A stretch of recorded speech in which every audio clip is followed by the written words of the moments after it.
ভাই আমার বয়স কম, আমি আর পারছি না। কিন্তু তারপরও ভাই জোর করে তার সাথে কাজ করতে বাধ্য করল। আমি আগে কখনো এমন কাজ করিনি, তাই আমার খুব কষ্ট হচ্ছে। আমি কান্না করছি আর বলছি, ভাই আমার খুব কষ্ট হচ্ছে। হ্যালো বন্ধুরা, আমার নাম চিনুক। আজকে আমার ঘটনাটি সম্পূর্ণ শুনলে তোমাদের পানি চলে আসবে, তাই হাতের কাজ করার আগে হাতের কাছে টিস্যু পেপার রেখো। আমি ভাইয়ের ঘরে গেলাম এবং দেখি সে বিছানায় শুয়ে আছে। আমি বললাম, ভাই তুমি আজ ক্লাসে না গিয়ে পুরো দিন বাড়িতে থাকার পরিকল্পনা কেন করলে? সারাদিন আমার সঙ্গে কি করবে? তুমি কি কোনো পরিকল্পনা করছো?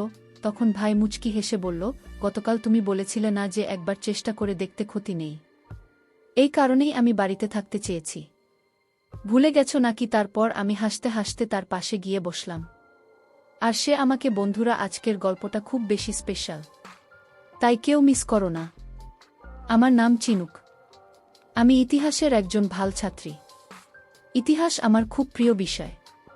আমার বড় ভাই রিপন, যার বয়স 21 বছর, তিনি আমার সঙ্গে একই কলেজে পড়েন। আমি এখন প্রথম বর্ষে পড়ছি। আমরা দুই ভাইবোন একসঙ্গে একই ইউনিভার্সিটিতে পড়াশোনা করি। আমাদের ক্লাস প্রতিদিন সকাল 9টায় শুরু হয়।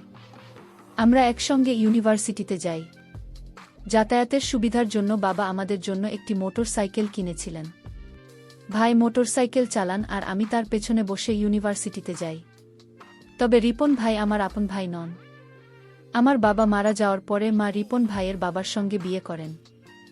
এখন আমরা সবাই একসঙ্গে একটি সুখী পরিবার হিসাবে বাস করি। আমি জানতাম না আমার সৎ ভাইয়ের সাথে আমার জীবনের এমন একটি অধ্যায় শুরু হবে। আমার বাবা মা দুজনেই সরকারি চাকরিজীবী। প্রতিদিন সকাল 8টায় তারা অফিসের উদ্দেশ্যে বাড়ি থেকে বেরিয়ে যান। তাদের অফিসে চলে যাওয়ার পর আমি আর আমার ভাই দুজনে আমাদের দিনের প্রস্তুতি নিতে শুরু করি। আমাদের বাড়িতে একটিমাত্র সাধারণ বাথরুম রয়েছে, তাই প্রথমে আমি গোসল করে তৈরি হয়ে নিই। তারপর আমার ভাই গোসল সেরে নেয়। সাধারণত মেয়েদের তৈরি হতে একটু বেশি সময় লাগে, তাই আমি আগে তৈরি হয়ে নিই। সব প্রস্তুতি শেষে আমি আর আমার ভাই ইউনিভার্সিটির দিকে রওনা দেই। আমাদের ব্যস্ত জীবনের এই দিনগুলোতে আমরা একসাথে সময় কাটানোর সুযোগ পাই, কিন্তু সেই সময়গুলো কখন যেন আমাদের সম্পর্কে আরও গভীর করে তোলে। বাড়ির গেটটি তালা বন্ধ ছিল, তবে আমাদের প্রত্যেকের কাছে গেটের চাবি থাকে। আমি আর আমার ভাই ক্লাস শেষে বিকেল 4টার দিকে বাড়ি ফিরলাম। বিকেল 6টার দিকে বাবা মা বাড়ি চলে এলেন। এভাবেই প্রতিদিন নির্দিষ্ট রুটিনে আমার দিনগুলো কেটে যাচ্ছিল। কিন্তু একদিনের একটি ঘটনা আমার জীবনের পুরো গতিপথ পাল্টে দেয়। এটিকে তোমরা হঠাৎ ঘটে যাওয়া একটি ঘটনা বলতে পারো, বা হয়তো ছিল অন্য কিছু। প্রতিদিনের মতো সেদিনও আমরা সকলে একসাথে সকালের নাস্তা করলাম। বাবা মা তাদের অফিসের জন্য প্রস্তুত হয়ে বেরিয়ে গেলেন। বাবা মা বের হওয়ার কিছুক্ষণ পর আমি বাথরুমে গিয়ে দরজা বন্ধ করলাম। সেদিন বাথরুমের দরজা বন্ধ করার পর থেকে কিছু অপ্রত্যাশিত ঘটনা ঘটে গেল, যা আমার মনকে নাড়া দিয়েছিল এবং জীবনের প্রতি আমার দৃষ্টিভঙ্গি সম্পূর্ণরূপে বদলে দিল। সেদিন আমি বাথরুমে ঢুকে নিজের পোশাক খুলে পাশে রাখতে যাচ্ছিলাম। তখন হঠাৎ দরজার নিচ দিয়ে একটি ছায়া দেখতে পেলাম। আমি শাওয়ারের নিচে দাঁড়িয়েছিলাম এবং হালকা ভীত হয়ে পড়েছিলাম। প্রথমে ভেবেছিলাম হয়তো এটা আমার মনের ভুল, কিন্তু যখন মুখে সাবান লাগাচ্ছিলেন তখন আবার দরজার নিচে ছায়াটি নড়াচড়া করতে দেখলাম। আমার মনে হলো কেউ হয়তো দরজার বাইরে থেকে আমাকে লক্ষ্য করছে। তবে বাড়িতে তখন আমি আর আমার ভাই ছাড়া আর কেউ ছিল না। তাই মনে প্রশ্ন উঠল, তাহলে কি আমার ভাই আমাকে লক্ষ্য করছে? তারপর ভাবলাম হয়তো লাইটের প্রতিফলনের কারণে এমনটা দেখাচ্ছে। আমি নিজেকে শান্ত করার জন্য এসব নেতিবাচক চিন্তা এড়িয়ে যাওয়ার চেষ্টা করলাম। তবু সেই ছায়া বারবার আমার মনে সংশয় সৃষ্টি করেছিল।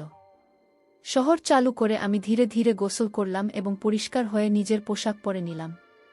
কিন্তু যখন আমার ওড়না তুলতে গিয়েছিলাম তখন আবার দরজার নিচ দিয়ে একটি ছায়া নড়াচড়া করতে দেখলাম। এবার আমার সন্দেহ আরও গভীর হয়ে গেল। গোসল সেরে আমি নিজের ঘরে চলে এলাম এবং প্রস্তুত হতে লাগলাম। অন্যদিকে ভাই কিছুক্ষণ পর তৈরি হয়ে আমাকে ইউনিভার্সিটিতে নিয়ে যাওয়ার জন্য ডাকতে এল। আমরা দুজনেই বাড়ির দরজা বন্ধ করে ইউনিভার্সিটি উদ্দেশ্যে বেরিয়ে পড়লাম। প্রতিদিনের মতো সেদিনও আমি মোটরসাইকেলে ভাই এর পেছনে বসে পড়লাম এবং আমার ব্যাগটা ভাইয়ের পিছনেও আমার সামনে রাখলাম। তবে সেদিন কি এমন কিছু ঘটতে চলেছিল যা আমার প্রতিদিনের স্বাভাবিক রুটিন থেকে আলাদা? এই প্রশ্ন আমার মনে ঘুরপাক খাচ্ছিল। সেদিন আমার মন যেন অন্য এক জগতে হারিয়ে গিয়েছিল। সেই দিনের অনুভূতিগুলো এমন ছিল যা ভাষায় প্রকাশ করা সম্ভব নয়। তবে পরের দিন সকাল থেকেই আমি ভাবতে শুরু করলাম কিভাবে নিশ্চিত হব যে আমার ভাই সত্যি আমাকে বাথরুমের দরজার বাইরে থেকে দেখেছিল কিনা। অনেক চিন্তা করার পর আমার মাথায় একটি পরিকল্পনা এল। বাবা মা অফিসে চলে যাওয়ার পর আমি আমার মোবাইল ক্যামেরায় ভিডিও রেকর্ডিং চালু করলাম এবং সিটি বাথরুমের বাইরে এমন একটি জায়গায় রেখে দিলাম, যেখানে যদি কেউ দরজার বাইরে থেকে কিছু করার চেষ্টা করে তা রেকর্ড হয়ে যাবে। মোবাইলটি রেখে আমি বাথরুমে ঢুকে দরজা ভেতর থেকে বন্ধ করলাম। বাথরুমের দরজার দিকে তাকাতেই আবার একটি ছায়া দেখতে পেলাম। এবার আমি বুঝতে পারলাম যে যা কিছু ঘটছে তা ক্যামেরায় ধরা পড়েছে। এই চিন্তা করতে করতে আমি গোসল শেষ করলাম। তারপর বাথরুম থেকে বেরিয়ে এসে মোবাইলটি হাতে নিয়ে নিজের ঘরে চলে গেলাম। ভিডিওটি চালিয়ে যা দেখলাম তাতে আমার বিশ্বাসই হতে চাইছিল না। আমি ভাবছিলাম এটা কিভাবে সম্ভব। এরপর আর কিছু না ভেবে আমি আর আমার ভাই ইউনিভার্সিটির জন্য রওনা দিলাম। আমি মোটরসাইকেলে ভাইয়ের পেছনে বসে ওর গলা জড়িয়ে ধরলাম। মনে মনে ভাবতে লাগলাম, কিভাবে ভাইকে সেই ভিডিওটা দেখাব। ঠিক তখনই ভাই বলল, তুই ঠিক আছিস? আমি বললাম, হ্যাঁ ভাই, সব ঠিক। ভাই বলল, তাহলে এত জোরে আমাকে ধরে আছিস কেন? আমি বললাম, জানি না কেন, আজ একটু অস্বস্তি লাগছে। পুরো দিন ইউনিভার্সিটিতে পড়াশোনার মাঝে আমার মন বারবার অন্য দিকে চলে যাচ্ছিল। দুপুরে বাড়ি ফিরে এসে আমি স্থির হতে পারছিলাম না। কিভাবে ভাইকে বলব কেন সে এরকম কাজটা করল, সেটা ভেবে দিশেহারা হয়ে পড়েছিলাম। রাত প্রায় 10টা বাজে। আমি বিছানায় শুয়ে বারবার পাশ ফিরছিলাম। একেবারে ঘুম আসছিল না। নিজের মনে সাহস এনে ভিডিওটা আবার দেখলাম। অনেক ভেবে আমি সেই ভিডিওটা ভাইয়ের মোবাইলে পাঠিয়ে দিলাম, কারণ সে জানুক আমি তার অপরাধ করে ফেলেছি। প্রায় 10 মিনিট কেটে গেল, কিন্তু ভিডিওটা সে দেখল না। আমি ভাবতে লাগলাম, ভাই কেন ভিডিওটা দেখছেন না? বারবার ফোন চেক করছিলাম। 1 ঘন্টারও বেশি সময় কেটে গেল, কিন্তু কোনো প্রতিক্রিয়া নেই। তখন মনে হলো হয়তো ভাই ঘুমিয়ে পড়েছে। এভাবে রাত কেটে গেল, কিন্তু কোনো উত্তর পেলাম না। অবশেষে আমি হতাশ হয়ে ঘুমিয়ে পড়লাম। পরের দিন রবিবার ছিল। সেদিন বাবা মা, ভাই আর আমি সবাই বাড়িতে ছিলাম। সকালের নাস্তা সবাই একসঙ্গে করলাম। নাস্তার সময় মনে হচ্ছিল যেন কিছু একটা বলবো, কিন্তু সাহস পাচ্ছিলাম না। ভাইয়ের আচরণে কোনো পরিবর্তন দেখিনি। এর মানে সে এখনো আমার পাঠানো ভিডিও দেখেনি। সকাল প্রায় 10টা নাগাদ আমি আমার ঘরে বসেছিলাম। হঠাৎ করে আমার মোবাইলে একটি মেসেজ দেখে আমার হৃদস্পন্দন বেড়ে গেল। মিসেস আমার ভাইয়ের কাছ থেকে পাঠানো। সে লিখেছে যে সে ভিডিওটি দেখেছে। আমি নিশ্চিত হয়ে গেলাম যে সে ভিডিওটি দেখেছে। আমি তার মেসেজের জবাব দিলাম, কিন্তু এরপর আর কোনো উত্তর পেলাম না। দুপুর হয়ে গেল, কিন্তু এখনো কোনো প্রতিক্রিয়া আসেনি। দুপুরের খাবার সময় আমরা সবাই একসাথে খেতে বসেছিলাম। আমি লক্ষ্য করলাম যে ভাই চুপচাপ মাথা নিচু করে খাচ্ছিল। খাওয়া শেষ করে সে উঠে নিজের ঘরে চলে গেল। আমি বাবা মায়ের সামনে বললাম, ভাই, কিছুক্ষণ পর তোমার ঘরে আসব, তোমাকে কিছু পড়া বুঝিয়ে দেব। সে কিছু না বলে তার ঘরে চলে গেল। খাওয়া শেষ করে মা আর আমি টেবিল গুছিয়ে নিলাম। সব কাজ শেষ করার পর মা বাবা মায়ের ঘরে চলে গেলেন, আর আমি সোজা ভাইয়ের ঘরে চলে গেলাম। ঘরে ঢুকে দেখি ভাই জানালার পাশে দাঁড়িয়ে আছে। আমি ঘরে ঢুকে দরজা ধীরে ধীরে বন্ধ করলাম। তারপর রিপন ভাইয়ের কাছে গিয়ে দাঁড়ালাম। দেখলাম ওর চোখের জল গড়িয়ে পড়ছে। ওর চেহারায় অপরাধবোধ স্পষ্ট ছিল। রিপন ভাই আমার চোখের দিকে তাকিয়ে খুব ধীরে বলল, দুঃখিত। আমি বুঝতে পারছিলাম সে ভেতরে ভেতরে খুব খারাপ অনুভব করছে। ও যেন আরও ভেঙে না পড়ে। তাই আমি সামনে এগিয়ে এসে তাকে আলতো করে জড়িয়ে ধরলাম। তারপর ধীরে ধীরে তার কানে বললাম, এই বয়সে এরকম ভুল হয়ে যায়, এতে দুঃখ পাওয়ার কিছু নেই। আর আমরা তো সৎ ভাই বোন, তাই এটা নিয়ে বেশি ভাবারও দরকার নেই। আমার কথা শুনে রিপন ভাই হতবাক হয়ে আমার দিকে তাকাল। সে বলল, কিন্তু আমরা তো ভাই বোন, তাই না? আমাদের উচিত সম্পর্কের মর্যাদা রক্ষা করা। এই সীমারেখা পেরোনো ঠিক হবে না। তাকে আরও স্বাভাবিক করার জন্য আমি মৃদু হেসে বললাম, আচ্ছা ঠিক আছে, গুরুজনের মতো উপদেশ। কিন্তু চিন্তা করো না, আমি জানি তুমি ভুল বুঝতে পেরেছ। আমি বললাম, ও এখন বড় বড় নীতি কথা মনে পড়ছে। তখন তো এসব মনে পড়েনি যখন আমাকে গোসল করতে দেখছিলে। তখন কোথায় ছিল তোমার এই নীতি? তারপর আমি মৃদু হাসি দিয়ে বললাম, এগুলো নিয়ে ভাবনা ভাই, তুমি সবসময় আমার বড় ভাই থাকবে। আর আমি তোমার সেই আদরের ছোট বোন। এরপর এক চোখ টিপে মজা করে বললাম, তবে ভাই একবার চেষ্টা করে দেখলে ক্ষতি কি? আমি কাল সন্ধ্যায় তোমার অপেক্ষায় থাকব। এই কথাটা আমি হেসে বললাম এবং তারপর তার ঘর থেকে বেরিয়ে এলাম। সে হতবাক হয়ে আমার দিকে তাকিয়ে রয়েছি। সেই রাতে আমরা সবাই একসঙ্গে খাবার টেবিলে বসেছিলাম। খাওয়ার সময় আমার ভাই বলল কাল ইউনিভার্সিটিতে নাকি একটা ছোটখাটো খেলার আয়োজন হচ্ছে, তাই আমি কাল ইউনিভার্সিটিতে যাব না। মা বললেন তাহলে ঝিনুকেরও যাওয়ার দরকার নেই। বাবা বললেন, রিপন তুমি কি খেলাধুলায় আগ্রহী নই? ভাই উত্তর দিল, কি বাবা, আমি ব্যাট বল খেলায় আগ্রহী, কিন্তু এখানে সেটা হচ্ছে না। এখানে কিছু নতুন খেলোয়াড় এসেছে যারা ছোট ছোট স্কুল থেকে এসে ইউনিভার্সিটিতে প্র্যাকটিস করছে। বাবা বললেন, ঠিক আছে, তাহলে কাল তোমরা দুজনেই বাড়িতে থাকবে। আমি ভাইয়ের দিকে তাকিয়ে এক গোপন হাসি দিলাম। পরের দিন সকালে বাবা আর মা অফিসে চলে গেলেন। এরপর আমি রিপন ভাইয়ের ঘরে গেলাম এবং দেখি সে বিছানায় শুয়ে আছে। আমি বললাম, ভাই তুমি আজ ক্লাসে না গিয়ে পুরো দিন বাড়িতে থাকার পরিকল্পনা কেন করলে? সারাদিন আমার সঙ্গে কি করবে? তুমি কি কোনো পরিকল্পনা করছো? তখন রিপন ভাই মুচকি হেসে বলল, গতকাল তুমি বলেছিলে না যে একবার চেষ্টা করে দেখতে ক্ষতি নেই?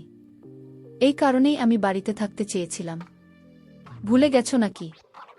আমি হাসতে হাসতে বললাম, বাহ ভাই, তুমি তো বেশ চালাক। গতকাল বড় বড় নীতির কথা বলেছিলেন, আর আজ এমনভাবে কথা বলছো যেন সব ভুলে গেছ। আমি মজা করে তাকে খোঁচা দিতে লাগলাম। আমার কথা শুনে সে হেসে উঠে দৌড়ে আমার পেছনে এল, আমাকে ধরার জন্য ছুটতে লাগল। ঝিনুক বলল, তুমি একদম ঠিক বলেছ ভাই, আমাদের সম্পর্কটা এমন নয় যে এতে কোনো সীমা আছে। একবার চেষ্টা করলেই বা ক্ষতি কি? রিপন ভাই হালকা হাসি দিয়ে বলল, ঠিকই বলেছ, চলো আজ একটা নতুন অধ্যায় শুরু করি। এরপর ঝিনুক এবং রিপন ভাইয়ের কথোপকথনে একটু গম্ভীর হয়ে গেল, আর সে কিছুটা সংকোচ অনুভব করছিল, কিন্তু তার মনে একটা অদ্ভুত আকর্ষণ তৈরি হচ্ছিল। ঝিনুক বলল, তুমি কেন এমন মজার ছলে কথা বলো? বন্ধুত্বের একটা সীমা থাকা উচিত, তাই না? রিপন ভাই একটু কাছে এসে বলল, যদি বন্ধুত্ব এতটাই গভীর হয় যে সেটি ভালোবাসার সীমা ছাড়িয়ে যায়, তবে সেটা কি ভুল হবে? যে কোনো মুখে একটি মৃদু হাসি ফুটে উঠল। সে কিছুক্ষণ চুপচাপ থাক, যে নিজের মনকে বোঝার চেষ্টা করছে। রিপন ভাই কিছুক্ষণ নীরবে দাঁড়িয়ে ছিল, যে সে বুঝতে চেষ্টা করছিল। তার হৃদয়ের এক কোণে একটি অনুভূতি জেগে উঠেছিল, যা আমার প্রতি আকর্ষণ তৈরি করেছিল। তবে নিজেকে থামিয়ে বললাম, না ভাই, এটা সম্ভব নয়, এটা সঠিক হবে না। রিপন ভাই গভীর দৃষ্টিতে তাকিয়েছিল। সেই দৃষ্টির মধ্যে কি যেন এক অনুচ্চারিত কথা ছিল, যেন সে আমার সব অনুভূতি বুঝে ফেলেছে। আমি নিজের হাত দুইটা মুষ্টিবদ্ধ করে শক্ত করে ধরলাম, যেন সাহস যোগায়। তারপর বললাম, আমি কখনো এমন অনুভব করিনি। তোমার সঙ্গে থাকলে মনে হয় আমি সঠিক পথে আছি। আমার কণ্ঠ কাঁপছিল, প্রতিটি শব্দ যে নিজের ভেতর থেকে টেনে বের করতে হচ্ছিল। যদি তুমি মনে করো আমি ভুল করেছি, তবে আমি তোমার সব কথা মেনে নেব। আমি এক মুহূর্ত থামলাম, তারপর প্রশ্নটা করে ফেললাম, শুধু বলো তোমার মনে আমার জন্য কি আছে? রিপন ভাই কিছুক্ষণ চুপ করে রই, যে শব্দগুলো গুছিয়ে নেওয়ার চেষ্টা করছে। তার চোখে এক ধরনের গভীর মমতা ছিল, কিন্তু সঙ্গে একটা দ্বিধাও। তুই যেটা বলছিস জানিস, আমি কখনো ভাবিনি তুই এমন কিছু বলবি। সে বলল, তার কণ্ঠে একটা অচেনা আবেগ। আমার বুকটা ধক করে উঠল। তুই জানিস না তোকে নিয়ে আমার চিন্তাগুলো কতখানি গভীর। আমি চাই তুই সব সময় হাসি খুশি থাকি, কিন্তু। সে থেমে গেল। আমি ধীরে ধীরে বললাম, কিন্তু কি ভাই? সে এক দীর্ঘশ্বাস নিয়ে বলল, আমি চাইনি তুমি আমার উপর নির্ভর করিস, কারণ তুই নিজেই নিজের পথ তৈরি করতে পারিস। কিন্তু তুই যদি বলিস যে আমি তোর জন্য কিছু, তাহলে। তার কণ্ঠ আটকে গেল। এই প্রথমবার আমি তার ভেতরে দ্বিধা ও ভালোবাসা টানাপোড়েন অনুভব করলাম, যেন আমরা দুজনেই বুঝে গেছি এই সম্পর্কটা শুধুমাত্র কথার ব্যাখ্যা করা নয়, এটা অনুভবের। রিপন ভাইয়ের চোখে জল চলে এল। সে ধীরে ধীরে বলল, তোমাকে ছাড়া আমি অসম্পূর্ণ, কিন্তু আমার ভয় হচ্ছে এই পথে হাঁটলে আমাদের জীবনে বড় পরিবর্তন আসবে। ভাইয়ের হাত ধরে বললাম, পরিবর্তনকে ভয় পেও না। যদি আমাদের সম্পর্ক সত্যি হয়, তবে এই পরিবর্তন আমাদের জন্য নতুন সম্ভাবনা নিয়ে আসবে। আমি তোমাকে কখনো কষ্ট দেব না, এই কথা দিলাম। রিপন ভাই মৃদু হাসি দিয়ে আমার দিকে তাকান, বলল, তাহলে তুমি সত্যিই আমাদের সম্পর্কে এতটা গুরুত্ব দাও? তাদের চোখের ভাষা সবকিছু বলে দিচ্ছিল, যা শব্দের চেয়েও গভীর ছিল। অবশেষে তারা নিজেদের অনুভূতিকে গ্রহণ করলে এবং একে অপরকে জড়িয়ে ধরল। তাদের সম্পর্ক আর বন্ধুত্বের সীমায় আটকে থাকল না, বরং নতুন এক অধ্যায়ের সূচনা করলেটি ছিল এক নতুন অধ্যায়ের সূচনা, যেখানে ভালোবাসা আর বিশ্বাস ছিল তাদের পথ প্রদর্শক। রিপন ভাই ঝিনুক ও জীবনের এক নতুন মডেল। তাদের বন্ধুত্ব ধীরে ধীরে গভীর ভালোবাসার রূপ নিল। তবে সম্পর্ক ছিল তাদের নিজস্ব একটি গোপন অধ্যায়, যা তারা বাইরের পৃথিবীর চোখ থেকে লুকিয়ে রাখতে চেয়েছিল। পরের দিন সকালে ঝিনুক কিছুটা চিন্তিত মনে হচ্ছিল। রিপন তাকে দেখে জিজ্ঞাসা করল, কি হলো, তুমি কি কিছু নিয়ে উদ্বিগ্ন? ঝিনুক মাথা নিচু করে বলল, ভাই, সব কিছু এত তাড়াতাড়ি হয়ে গেল যে আমি বুঝতে পারছি না সামনে কি হবে। সমাজ, পরিবার, তারা কখনো আমাদের এই সম্পর্ককে মেনে নেবে না। রিপন ভাই ধীরে ধীরে তার কাছে এসে বলল, ঝিনুক, যখন আমাদের ভালোবাসা সত্যিকারের, তখন আমাদের কারো অনুমতির প্রয়োজন নেই।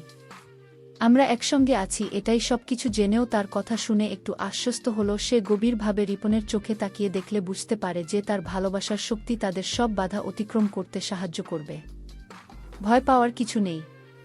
তবে যদি তুমি চাও, আমরা আমাদের সম্পর্কের কথা গোপন রাখতে পারি যতক্ষণ না সঠিক সময় আসে। রিপন ভাই ধীরে ধীরে বলল। ঝিনুক তার দিকে তাকিয়ে বলল, আমি শুধু চাই আমরা যেন একে অপরকে বুঝি এবং সব সময় পাশে থাকি। যদি আমাদের মধ্যে বিশ্বাস থাকে, তাহলে আমরা সব বাধা পার করতে পারব। কয়েকদিন সব কিছু ভালোভাবেই চলছিল। তারা সিদ্ধান্ত নিয়েছিল যে তাদের সম্পর্ক তাদের পড়াশোনা এবং ক্যারিয়ারের উপর প্রভাব ফেলতে দেবেন না। কিন্তু ভালোবাসা এমন একটি অনুভূতি যা চেপে রাখা কঠিন। একদিন কলেজের ক্যান্টিনে ঝিনুক এবং রিপন চুপি চুপি কথা বলছিল। তখন তাদের ক্লাসমেট রিমা বিষয়টি দেখে ফেলে। সে হেসে বলল, এই কি চলছে তোমাদের মধ্যে? ঝিনুক আর রিপন মুহূর্তের জন্য চুপ হয়ে গেল। রিমার হাসির মধ্যেও একটা কৌতূহল লুকিয়েছিল। রিপন ভাই হালকা হাসি দিয়ে বিষয়টা অন্য দিকে ঘোরানোর চেষ্টা করল। কিন্তু রিমার মুখে যে অভিব্যক্তি ছিল, তাতে মনে হচ্ছিল যে সে আরও কিছু বলতে চায়। রিমা মনে সন্দেহ জাগে যখন সে ঝিনুক আর রিপনের আচরণ লক্ষ্য করে। তারা তাড়াতাড়ি বলল, কিছুই না, এমনই কথা বলেছিলাম। কিন্তু আমার মনে সন্দেহ আরও গভীর হল এবং সে তাদের কথা মনোযোগ দিয়ে শুনতে শুরু করল। সেদিন সন্ধ্যায় রিপন ভাই বাড়িতে একা ছিল। এমন সময় ঝিনুক তাকে ফোন করল। রিপন ভাই, তোমার সঙ্গে খুব জরুরি কথা বলতে হবে। আর সে চিন্তিত স্বরে জিজ্ঞাসা করল, কি হয়েছে, সব ঠিক আছে তো? ঝিনুক বলল, তুমি একবার ছাদে চলে এসো। রিপন ভাই ছাদে গিয়ে দেখে ঝিনুক আগে সেখানে অপেক্ষা করছে, তার হাতে একটি লাল গোলাপ। রিপন ভাইকে দেখে ঝিনুক বলল, আমি আর লুকিয়ে রাখতে পারছি না ভাই, আমি তোমাকে ছাড়া এক মুহূর্ত থাকতে পারি না। আমি চাই সবাই জানুক যে আমি তোমাকে ভালোবাসি। ভাই হতভম্ব হয়ে গেল, কিছুক্ষণ চুপ থেকে বলল, কিন্তু ঝিনুক, তুমি বুঝতে পারছো এর মানে কি? পরিবার, বন্ধু, সমাজ, সবাই আমাদের নিয়ে প্রশ্ন তুলবে। আরও সীতার চোখে তাকিয়ে বলল, আমার কিছু যায় আসে না। আমি শুধু তোমাকে পাশে চাই। তুমি থাকলে আমি সব চ্যালেঞ্জের মোকাবিলা করতে পারব। ভাইয়ের চোখ ভিজে গেল। সে ঝিনুক হাত থেকে গোলাপি, নীল এবং মৃদু হেসে বলল, যদি তোমার ভালোবাসা এতটাই শক্ত হয়, তবে আমিও সব বাধা পার করার সাহস পাবে। আমরা সব কিছুর সম্মুখীন হতে প্রস্তুত। তবে আমাদের এগোতে হবে। সতর্কতার সঙ্গে রিপন ভাই বলল। ঝিনুক মৃদু হেসে তার কথা মেনে নিল। তার হাসির মধ্যে যেন এক ধরনের আশ্রয় ছিল, এক ধরনের মমতার সুর। সে চোখ তুলে তাকায়, যেন তার চোখ দিয়ে বলছে, আমি তোমার উপর বিশ্বাস করি। তারা একে অপরকে জড়িয়ে ধরল। সেই আলিঙ্গন ছিল নীরব, অথচ এত গভীর যে হাজার শব্দ তা বোঝানো যাবে না। এটি ছিল তাদের সম্পর্কের আরেকটি পদক্ষেপ, একটি অদৃশ্য প্রতিজ্ঞা, যেখানে দুজনেই একে অপরকে বলছিল, যাই হোক না কেন আমরা একসাথে থাকব। তাদের ভালোবাসা এখন আর শুধু একটি গোপন বিষয় ছিল না, এটি হয়ে উঠবে এমন একটি অনুভূতি যা প্রতিটি বাধাকে জয় করার সাহস যোগায়। ঝিনুক অনুভব করল তার ভালোবাসা তাকে দুর্বল নয়, বরং শক্তিশালী করে তুলেছে। সে জানে তারা একসাথে থাকলে কোনো বাধাই তাদের থামাতে পারবে না। ওই মুহূর্তে যেন পুরো পৃথিবী থেমে গিয়েছিল। কেবল ছিল তাদের নিঃশ্বাসের শব্দ আর একে অপরের উপস্থিতি, উষ্ণতা। তাদের ভালোবাসা যেন বাতাসে মিশে এক অদ্ভুত ছন্দ তৈরি করেছিল, একটি ছন্দ যা তাদের জীবনকে নতুন করে বেঁধে দিয়েছে। বন্ধুরা, এই গল্পটি তোমাদের কেমন লাগল? যদি এই গল্পটি ভালো লেগে থাকে, তাহলে দয়া করে ভিডিওটি লাইক করো এবং আমাদের চ্যানেলটি সাবস্ক্রাইব করো। পাশে থাকা বেলাল আইকনটি প্রেস করে, যাতে করে আমরা যখনই নতুন ভিডিও আপলোড করি তার নোটিফিকেশন সবার আগে তোমাদের কাছে পৌঁছে যায়। ধন্যবাদ, দেখা হবে আমাদের পরবর্তী ভিডিওতে।